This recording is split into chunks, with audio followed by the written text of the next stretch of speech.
नारायण साकार हरि की प्यारी दुलारी सासंगत जी, प्रेम से बोलना। नारायण साकार हरि की संपूर्ण ब्रह्मांड में सदा सदा के लिए जय जयकार हो। जगत जननी साकार माँ मातेश्वरी की संपूर्ण ब्रह्मांड में सदा सदा के लिए जय जयकार हो। नारायण साकार हरि एवं जगत जननी साकार माँ मातेश्वरी जी के पावन कमल श्री चरणों में हम सभी जीवात्माओं का कोटि कोटि नमन बंदन प्रणाम स्वीकार हो। आप समस्त हरिभक्तों के चरणों में इस जीवात्मा का कोटि कोटि प्रणाम स्वीकार हो। नारायण साकार हरि की प्यारी दुलारी सासंगत जी, जैसा कि हम आप सुनते चले आए हैं कि जाने की स्पेस में मिल जाएं भगवान, क्योंकि संसार में जो कुछ भी है सब हरि परमात्मा का ही बनाया हुआ है। तो अगर हम चाहें तो हर किसी में हरि परमात्मा के दर्शन कर सकते हैं। जैसा कि हरि परमात्मा स्वयं कहते हैं, ईश्वर अंश जीव अविनाशी, यानी कि हर जीव में ईश्वर का अंश है और उस ईश्वर का अंश है जो अविनाशी हैं, न जन्म लेते हैं न मरते हैं। वैसे ही जीवात्मा भी होती है, न जन्म लेती है न मरती है, केवल शरीर ही अपना त्याग करती है और दूसरे शरीर में प्रवेश करती है। प्यारी दुलारी साध संगत जी, रघु केवट नाम का एक भक्त था जिसका बहुत ही ज़्यादा नाम है। प्यारी दुलारी साध संगत जी, वो रघु केवट पुरी के पास में नीलांचल है, उसके पास में पीपली छीट का रहने वाला था और वो जाति से धीवर था और पढ़ा लिखा नहीं था। उसके जो पारिवारिक व्यवसाय था वो मछलियों को पकड़ करके बेचने का, मछलियों को काट करके बेचने का उसका व्यवसाय था। लेकिन पूर्व जन्म के संस्कारों के कारण, जैसा कि हरि परमात्मा कहते हैं कि अगर आप सभी पहले की पुण्यात्माएं नहीं होती तो सत्य के साथ में आपका आगमन नहीं होता। प्यारी दुलारी साध संगत जी, वैसे ही वो जो रघु केवट थे वो पिछले पुण्य कर्मों से उनके मन में ईश्वर के लिए और जीवों के लिए अथाह स्थान था। उनके मन में ईश्वर के लिए बहुत ही अथाह श्रद्धा थी उनकी। तो वो कर्म तो अपना करते थे, मछलियाँ पकड़ते थे, उनको बेचते भी थे, लेकिन उनका मन कहीं ना कहीं कचोटता रहता था और उनका मन ईश्वर की तरफ भागता था। उनकी शादी हो चुकी थी, विवाह हो चुका था, उनकी पत्नी थी और उनकी माताजी थी, पिता भाई बहन वगैरह नहीं थे। लेकिन मछलियों से कितना गुजारा हो सकता था, किसी तरीके से दिन उनके कट रहे थे। तो उन्होंने सत्संग में जाना शुरू कर दिया। सत्संग में जाते थे, ज्ञानियों के बीच में बैठते थे, उन्हें बहुत ही अच्छा लगता था। मगर जैसे जैसे उन्हें और ज़्यादा ज्ञान आता गया कि ये कर्म तो बहुत खराब है, दूसरे की जीव हत्या के ऊपर मेरा जीवन, मेरे परिवार का भरण पोषण निर्भर करता है। उनका मन बहुत ज़्यादा कचोटने लगा कि मैं बहुत ज़्यादा अपराध कर रहा हूँ, ज्ञान होते हुए भी मुझे ये नहीं करना चाहिए। तो उन्होंने धीरे धीरे इस व्यवसाय को छोड़ दिया, लेकिन इसके अलावा उनके पास कोई कला, कोई ज्ञान नहीं था जो कुछ दूसरा कर पाते। लेकिन उन्होंने इसको छोड़ दिया तो कुछ जो उनके घर में अन्न संचय था उससे कुछ दिन तो उनके यहाँ काम चल गया, लेकिन उसके बाद में सभी भूख से व्याकुल हो उठे। जब फिर से रघु केवट खुद 3 दिन से भूखा था, घर पर भी एक अन्न का दाना नहीं था और उसका मन बिल्कुल भी नहीं कर रहा था कि वो फिर से मछलियाँ पकड़े और वही सब कुछ करे। कई दिन तक परेशान रहा कुछ काम धंधे के लिए, मगर नहीं हुआ। जब परिवार में पत्नी को और वृद्ध माता को उसने तड़पते हुए देखा भूख से, तो उससे रहा नहीं गया। उसने फिर से जाल उठाया और नदी की तरफ चल दिया जहाँ पर वो मछलियाँ पकड़ा करता था। वहाँ पर वो चल दिया और वहाँ पर जाकर वो जाल डाल रहा था और बहुत ज़्यादा दुखी था। उसके आंसू आ रहे थे कि आज फिर से मैं सब कुछ जानते हुए भी अपराध करने जा रहा हूँ और मैं क्या करूँ। मैं केवल मैं तो भूखा रह सकता हूँ, लेकिन जो मेरे ऊपर निर्भर है, पत्नी है, मेरी माता है, उनको मैं भूखा कैसे छोड़ सकता हूँ। भूख से तड़पते हुए तो बहुत ही ज़्यादा दुखी था, ना चाहते हुए भी वो उस काम को करने के लिए तैयार हुआ और जाल डाल करके उसने उसके जाल में एक छोटी सी मछली फंसी और उसने उस मछली को पकड़ा और उस मछली को उसने हाथों में लिया और वो कहने लगा कि हर जीव में आपका अंश है हरि परमात्मा। वो नारायण को बहुत ज़्यादा मानता था। वो बोला, हे नारायण, हर जीव में आपका अंश है और आप, मैं ये जानते हुए भी मैं इस मछली को कैसे मार सकता हूँ।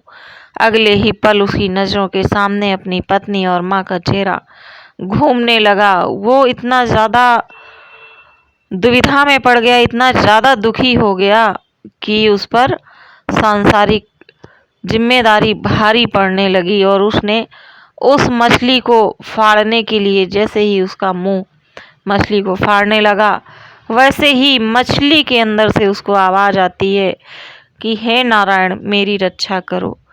जैसे ही ये शब्द रघु केवट ने सुने, उसकी अंतरात्मा एकदम से झकझोर गई कि मैं ये क्या करने जा रहा हूँ और बहुत बड़ा महापाप करने जा रहा हूँ।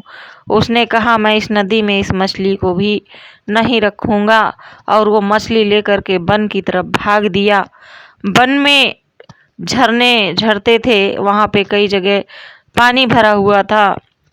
उसने एक पानी के गड्ढे में उस मछली को छोड़ दिया और उसी जगह पर वो किनारे पालथी लगाकर बैठ गया और बहुत रोता रहा। उस मछली को बार बार देखता रहा और रोता रहा और उसने प्रण कर लिया। वो बोला, हे दीनानाथ नारायण, जब तक आप मुझे दर्शन नहीं दोगे तब तक मैं यहाँ से जाऊँगा नहीं। अगर आपने इस मछली के अंदर से मुझे ये शब्द सुनाया है कि हे नारायण, मेरी रक्षा करो, तो फिर आप मुझे दर्शन क्यों नहीं देते हो। और मैं अब बिल्कुल घर नहीं जाऊँगा और मैं इस जगह से बिल्कुल भी हिलने वाला नहीं हूँ। ऐसा प्रण करके वो बैठ गया। 3 दिन से तो वो भूखा था ही, घर पर भी भूखे थे और यहाँ पर उसे बैठे बैठे 3 दिन और बीत गए।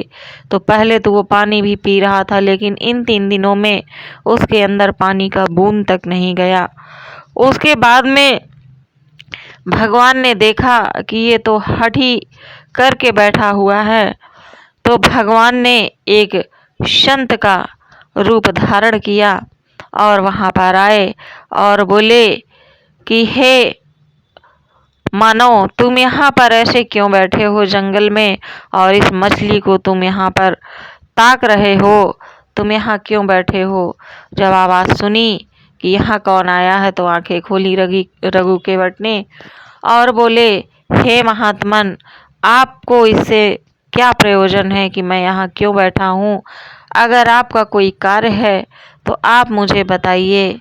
तो उन्होंने कहा, नहीं, मुझे तो कोई कार्य नहीं है, लेकिन मैं तो तुम्हें ही देखने आया था। तुम एक विचार करो कि तुम्हारे अंदर, तुम्हारे सामने वो मछली कैसे बोल सकती है। ये तुम्हारा भ्रम है, ये तुम्हारे मन के भाव थे। रघु केवट समझ गया पलक झपकते ही कि ये जो संत के रूप में यहाँ पर महात्मन खड़े हुए हैं, ये और कोई नहीं है।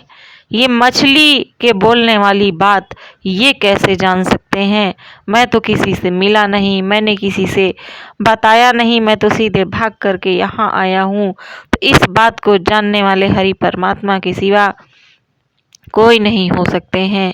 वैसे ही रघु ने हाथ जोड़े, आंखों से अश्रुधारा बहने लगी।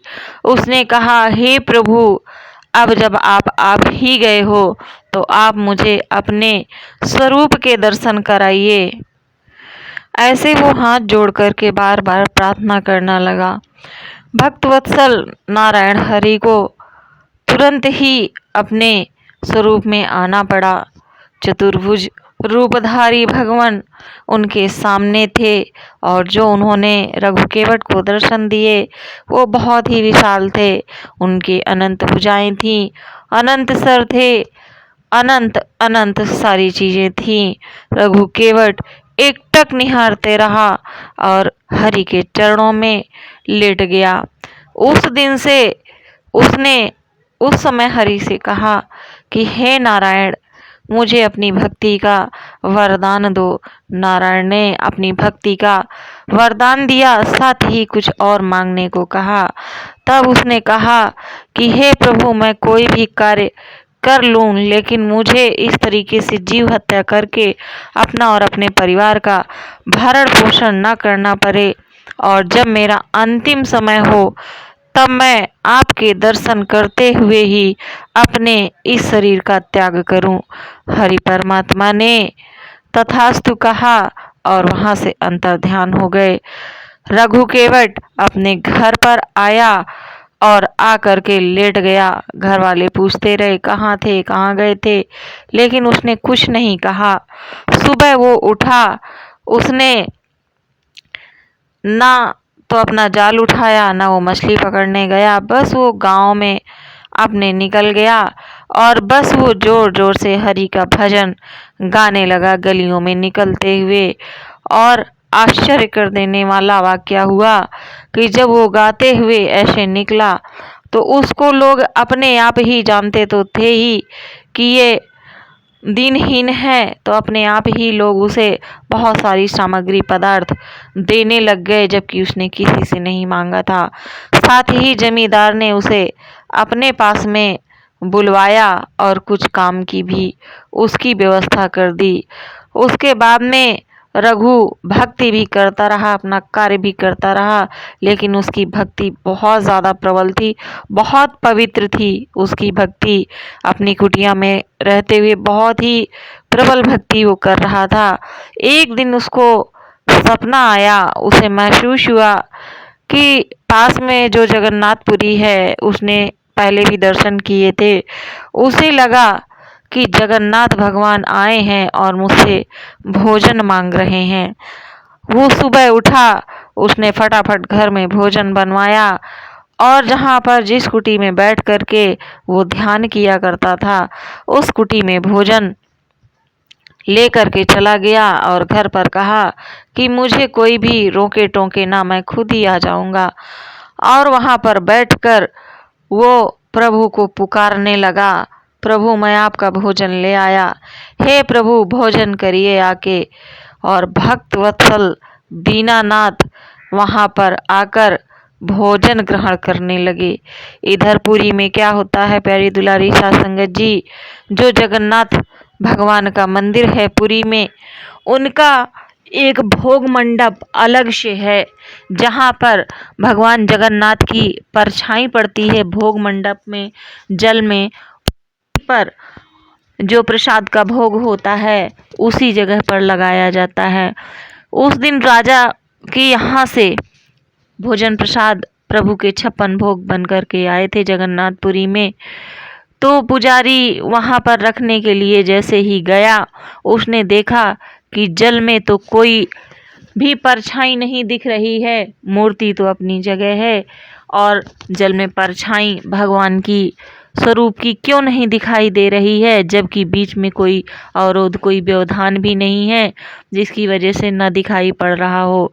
पुजारी ने सोचा कि जरूर ही इसमें जो भोजन का प्रसाद है, इसमें जरूर ही कोई त्रुटि है, इसी वजह से भगवान भोजन नहीं ग्रहण कर रहे हैं। उसने ये खबर राजा को भिजवाई। राजा स्वयं चल कर के आए, बहुत श्रद्धालु राजा था, वो चल कर के आया और उसने देखा कि वास्तव में कोई भी व्यवधान नहीं है, फिर भी परछाई नहीं है। ये क्या गजब हो गया। सभी बहुत परेशान थे। जो वहाँ के राजा थे वो दुख के मारे उसी जगह पर लेट जाते हैं और उनके साथ होता क्या है कि उनकी आंख लग जाती है और वो निद्रा में चले जाते हैं। ये तो हरि की लीला थी। वो देखते हैं कि भगवान दर्शन दिए और भगवान ने कहा कि तुम्हारी भक्ति में, तुम्हारे प्रसाद में कोई भी कमी नहीं है, लेकिन जब मैं वहाँ पर नीलांचल में पुरी में हूँ ही नहीं, तो फिर मैं उस प्रसाद को ग्रहण कैसे करूं। मैं तो यहाँ पर रघु केवट की कुटी में बैठा हुआ उसके हाथों से मैं भोजन कर रहा हूँ और तुम रघु केवट के रहने की और इनकी पत्नी माता के रहने की वहीं मंदिर के पास में व्यवस्था करो। राजा की तुरंत आँख खुली।